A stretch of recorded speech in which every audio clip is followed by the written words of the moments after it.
রাকিব ভাই, হ্যাঁ ভাই।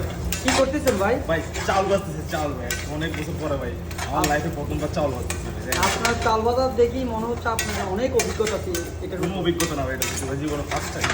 জীবনে ফার্স্ট টাইম? জীবনে ফার্স্ট টাইম। দেখেন এই যে দেন আমি পুরো আস্তে আস্তে ঢুকতেছি। প্রবাস জীবনে মানুষদেরকে কত কিছু নাই করতে হয় না? দেন জীবনে ফার্স্ট টাইম চাল ভাত, বাজতেছে। চাল, রুটি এগুলোর পরিবর্তে মানুষ বিকল্প খাবার হিসেবে কত কিছু খেতে হয়। দেন ভাই প্রবাস, তার উপরে মরুভূমিতে ভাতের বিকল্প হিসেবে চাউল বাজি। আহ, আহ। না ভাই এটা শখ করে বাজতেছে, বাতারের বিরোধ অভিজ্ঞতা করছো না ভাই, শখ করে বুঝছেন। তো সক্করি করতেছে? ভাই অনেক বছর ইচ্ছা করতেছিল চাল বাজে খামু, চাল বাজে খামু। আমার পাশে কিন্তু কয় কয় কয়?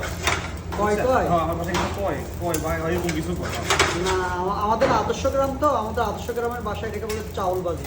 না আদর্শ করার পাশে ঠিক আছে, কিন্তু আমার বাসায় এটাতে কয় বুঝছেন।